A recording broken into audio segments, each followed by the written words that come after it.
Masechet Baba Batra Daf Lamed Gimel. More interesting cases of land disputes. Rava bar Sharshom nefak ale kala deka achil ar'ad yatmeh. Amar Abaye, Emali izi kufa de obada hechi hava. There was a sage named Rava, the son of Sharshom, and there was a rumor about him that he was consuming land that belonged to orphans. He stole some lands from orphans, and he was eating the produce. A terrible rumor. So Abaye wanted to check it out, and he asked Rava bar Sharshom, please, my friend, tell me the details of the case so that we can figure this out. This is not a good rumor.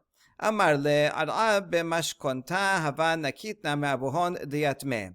And so Rava explains, I have land that I'm holding as collateral for a loan that I lent out to their father. When these orphans' father was alive, he owed me, let's say, $10,000. And Rava took some land as collateral, and he would consume the produce of the land and use the produce to deduct from the amount of the loan. So let's say the land produced $1,000 a year, and so he had it for 10 years, and now it paid off the loan. The problem is he kept the land even past the time when the entire loan was completed.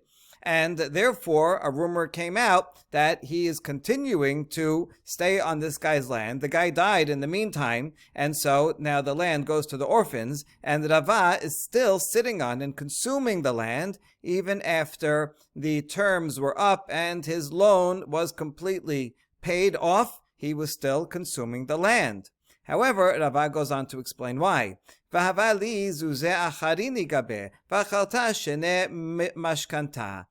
says, I had another loan outstanding, also with the same person, with the father of the orphans. He also owed me $3,000 from a different incident, a different loan. And I decided that even though the first loan was all paid up, the $10,000 was all done, still I decided to keep the field, and I reasoned as follows. Amina. Im hadrana lad aliyat me ve'amina di'it li zuze acharine gabe da'abuchon amur Rabbanan habali param nichse yetomim lo yipara ela bishvu'ah. I said, if I return the land, that collateral now, to the orphans, and then I say, okay, this $10,000 loan is paid up and here's your land back. But there is another loan of $3,000 that your father owed me. He may very well even have a loan document about it. But if I would do that, I know what the rabbis would say, because the rule is that if someone wants to get paid back from orphans, even if it's a totally legitimate claim, even if he has a loan document, still, he cannot get paid back unless he makes a vow. Furthermore, he would have to wait till the orphans grow up. If they are minors, he would have to wait. And so this is a rule to protect minors, that you want to take money from orphans, you have to make a vow. And so I knew that the rabbis would force me to take a vow, and furthermore, I'd have to wait a long time till they grow up. And so therefore, Ela ach besheh lishtad mashkanta ve'ochla shiur zuzeh demigo di'iba'ina amina lekuchahi biyadi mehemna ki amina de'it li zuzeh gabaychu mehemna. Rather, I decided to hide the document that says that I have this land just as collateral for 10 years, and the 10 years is up. I hid that document and just stayed on the land, and then I said, then I will keep the land and use it to retrieve the other $3,000. I'm going to stay here for 3 more years.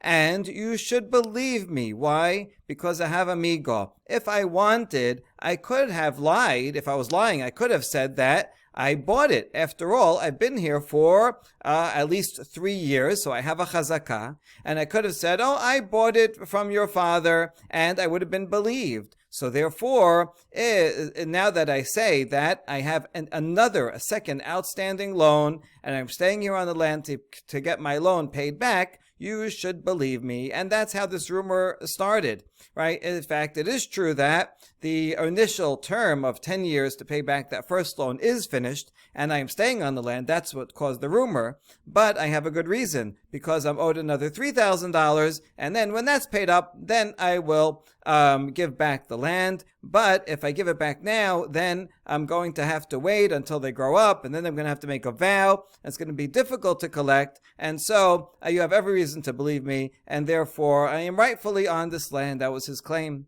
Amar le lekucha biyadi lamasit amar teha'ika ala kala dad adiat mehi. But Abaye said, no, your migo does not work. You could not have claimed that I bought it and I have a chazakah, because there is a rumor that you stole it from the orphans. So a chazakah only works when there's no protest. Now here, there wasn't an official protest in a bet din, but there was a rumor, and that's sufficient to cause someone to hold on to his deed. The reason why a chazakah works is because how long are you going to keep watch of your deed? After 3 years, and there's no rumor, and there's no protest, so then people will lose their deed. But here, because there was a rumor, you should have kept your deed if it was in fact true that you bought it. And therefore, you don't have a migo that says that we would believe you, and therefore that claim does not work. Rather,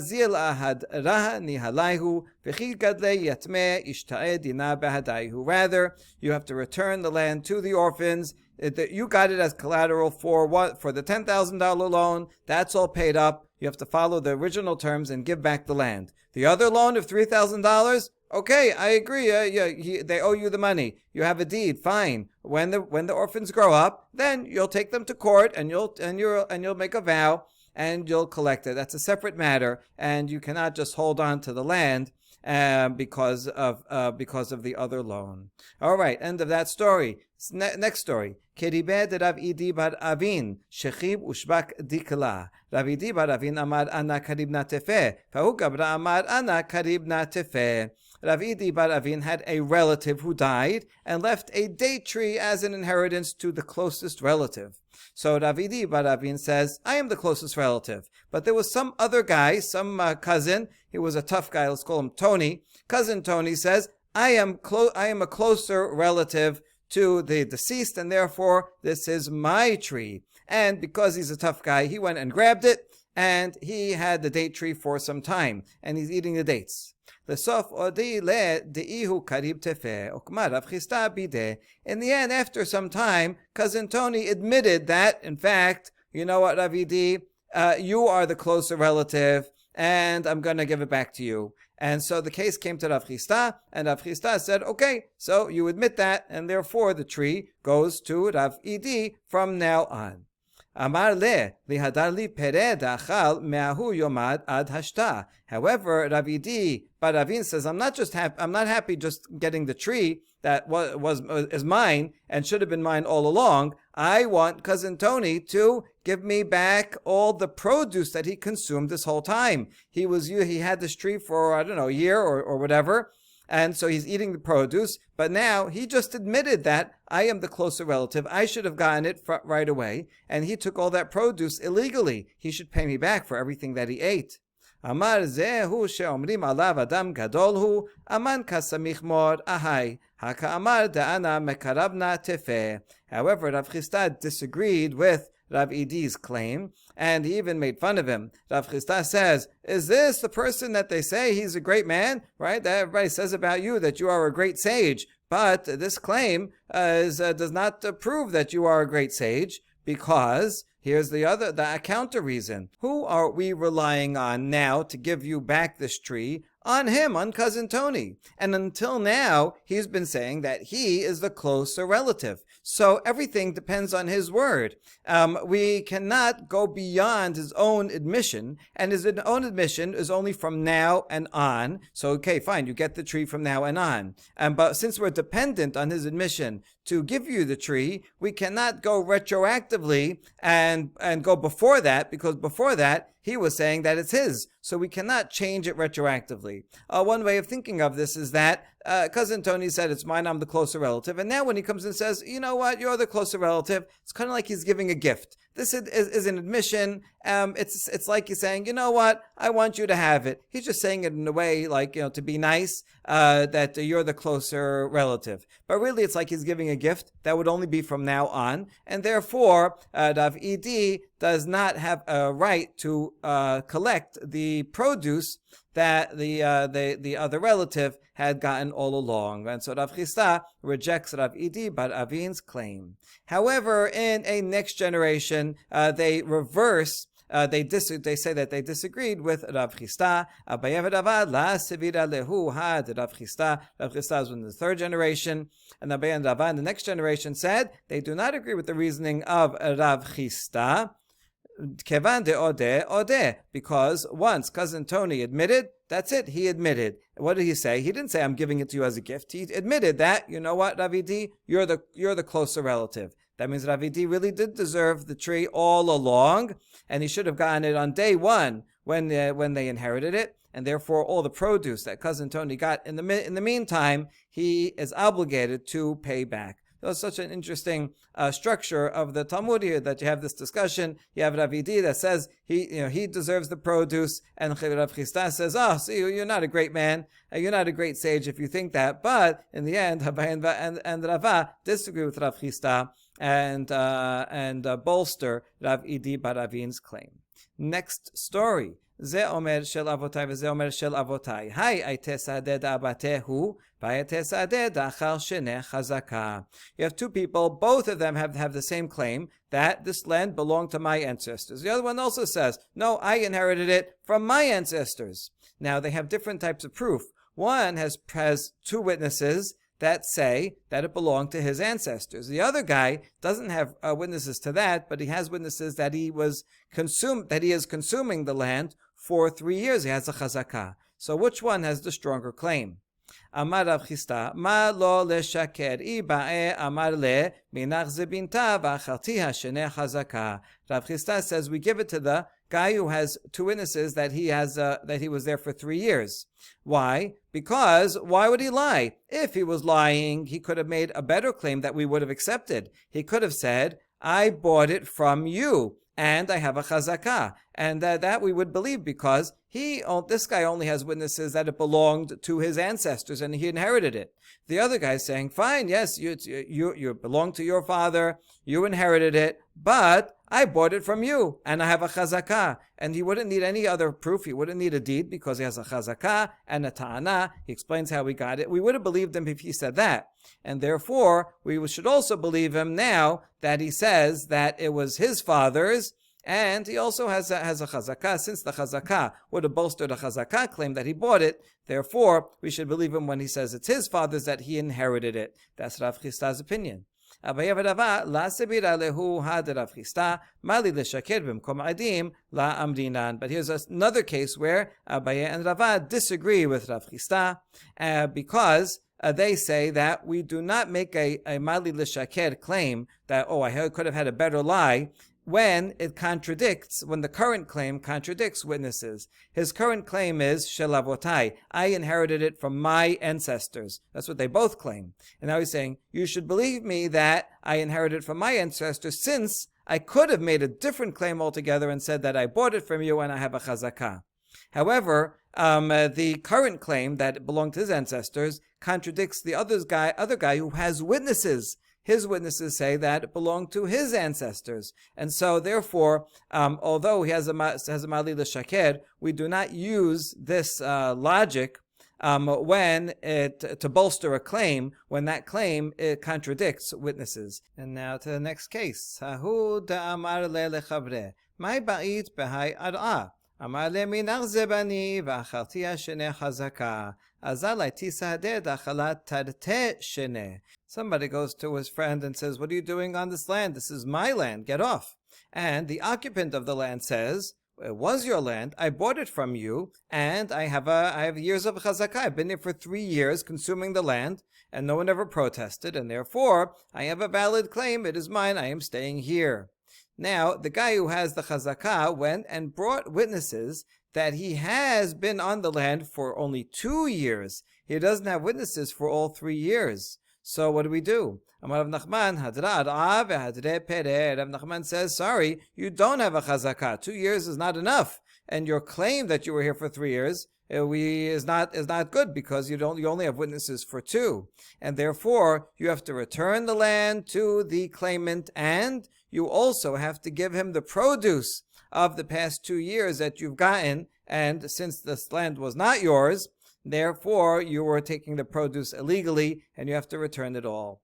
Amar Rav Zavid, Im ta'an v'amar leperot yaraditi ne'eman. Rav Zavid says, wait a second, I understand he can't keep the land because he doesn't have 3 years of a chazakah, but let him keep the produce. Why? Because he could have claimed that I have the right to the produce of this land for these 2 years. And if he had said just that, not that he owns the land, not that he bought the land, but that he rented the land for the right for the produce for this couple of years, he would have been believed. Why? Lav mi amar Rav Yehuda, Haiman de nakit magala v'tob laya, v'amar ezil igedere ledikla de plania de zabene nihali meheman, alma la hasif inish de gaza dikla de lav dile. Because Rav Yehuda, didn't he say that if someone comes and takes a sickle and a rope, or either a rope to help climb up the tree, or maybe a cloth to collect the dates on the floor, if a guy shows up at someone else's field holding all these tools, and he says, I am going to collect the dates from this date tree of this person who sold me the right to collect the dates. Don't we believe him? Right? Why do we believe him? Because a person is not going to be so brazen to walk into someone else's field, just march in and go take dates. I mean, people sometimes they cut corners, they exaggerate, but generally people aren't so brazen as to walk into someone else's field and harvest all the dates. So if this guy does so, we believe him, and therefore, in this case also, we should also assume that a person is not so brazen to go and just take produce that isn't his, and therefore, even though he does not have proof of a chazakah, and we're going to kick him off the land, doesn't own the land, nevertheless, we should believe him if he said that he came to that he has the right to the produce of the land. We would believe him, so we should believe him that he got the produce of the land, and he shouldn't have to give the produce of the past 2 years back. Now we ask, well, if so, then why not believe him regarding the land? If we're going to believe him that he has the produce, and that he has a right to it, so then why not believe him that he has the land? And may say, a person wouldn't be so brazen that he would just come and take someone's land. So if he says it that he bought it, we should believe him also. We said, no, that's not comparable. No,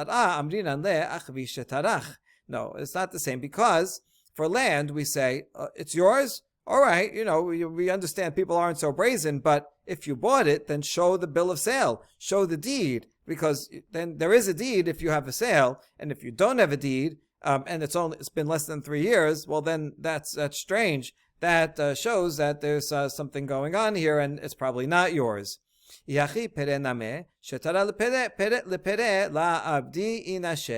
if so, how about for the produce also? Why don't we ask him, show us a document that says that you have the right to the produce for 2 years, or for however long you claim? And we say, no. People don't generally write up a document just to consume produce. If we make a deal, says, hey, you can take my produce for the next 2 seasons. Well, people don't write up a document, and therefore, if a person marches into land and takes the produce, we assume that he's not so brazen. People don't have that much chutzpah, and we believe him, and we let him take it, because it's not expected that he would have a document. But if someone comes and takes someone else's land and just starts living there and says, this is my land, well, then we do expect there to be a document within 3 years. And therefore, if he doesn't have a document within 3 years, we kick him out. If it's more than 3 years and he has witnesses that he has lived there for 3 years without protest, well, and that he bought it, well, then that's a chazakah. But in this case, he has neither, and therefore we do not believe him. So to summarize, if initially this guy had come into someone else's land and he said, I have a right to take the harvest for 2 years. I bought 2 years of harvest, and then we would believe him and we would let him come and take all the produce for those 2 years. However, in this case, we don't believe him at all, not regarding the land and not even regarding the produce, because he didn't initially say, I'm here just for the produce, in which case we would believe him. His claim was, this is my land. I bought it and I have a chazakah. Now, since he doesn't have a chazakah for 3 years, he only has witnesses for 2 years, therefore his entire claim is rejected. And not only does he lose the land, in this case he also has to return the produce. Baruch Adonai Le'olam, Amen ve'amen.